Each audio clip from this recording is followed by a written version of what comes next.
Bonjour à tous, aujourd'hui on se retrouve pour une nouvelle vidéo. J'avais vraiment envie de vous parler de Cardline Animo. C'est un petit jeu de cartes vachement familial pour 2 à 8 joueurs, des parties assez rapides, un quart d'heure. C'est un jeu de Frédéric Henry qui est superbement illustré, vous allez le voir, par Gaël Lanurien.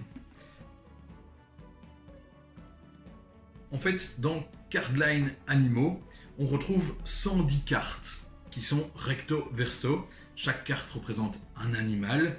D'un côté, on trouve le nom de l'animal avec son nom scientifique, un joli dessin, et alors son degré d'extinction, on va dire, son risque de disparaître. Et on trouve sa famille, si c'est un reptile, un crustacé, un insecte, etc. De l'autre côté de la carte, on va retrouver la même chose et 3 caractéristiques supplémentaires. On va retrouver sa taille, on va retrouver son poids et également sa durée de vie moyenne. Au début de la partie, chaque joueur va recevoir aléatoirement 4 cartes. Chaque joueur a 4 animaux devant lui qui sont face caractéristiques cachées, évidemment. On va mettre au centre de la table un animal dont on va révéler les caractéristiques. On voit son poids, sa taille et sa longévité. Au début de la partie, tous les joueurs vont se mettre d'accord pour se dire avec quelles caractéristiques ils vont jouer. Est-ce qu'ils vont jouer avec le poids, avec la taille ou la longévité? La partie peut alors commencer.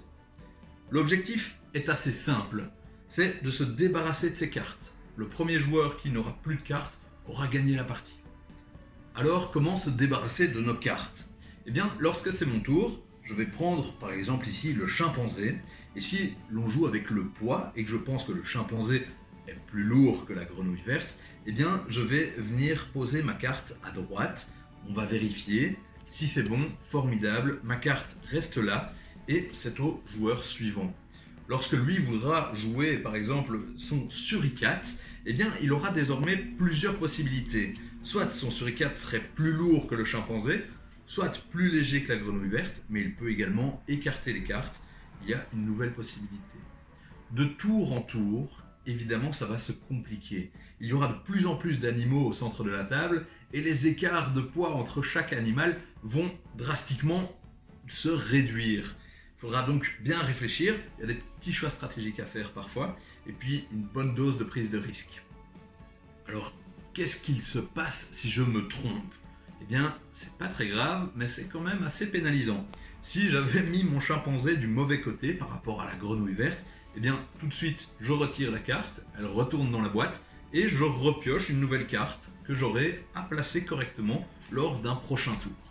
Cardline Animo est donc un jeu super familial, aux règles très simples, mais où l'on va tout de même apprendre et découvrir plein de choses. Les informations, mine de rien, vous allez les retenir de partie en partie, sauf que avec 110 cartes et 3 caractéristiques différentes, eh bien, il y a quand même une bonne dose de rejouabilité. Alors, on l'a déjà dit, mais les illustrations sont géniales, elles sont top, et puis, c'est un jeu qui a vraiment une portée pédagogique. On apprend plein de choses en jouant. Par exemple, est-ce que vous saviez que la loutre, eh bien, la loutre est plus lourde que le renard? Ou encore, est-ce que vous saviez que le toucan vivait plus longtemps que la vache? Enfin, c'est plein de petits détails qu'on découvre en s'amusant. C'est assez sympa, et puis c'est des parties assez rapides. J'espère que ce jeu vous a plu et que cette petite vidéo vous a plu. N'hésitez pas à vous abonner si ce n'est pas encore fait, et puis on se retrouve très bientôt pour de nouvelles vidéos.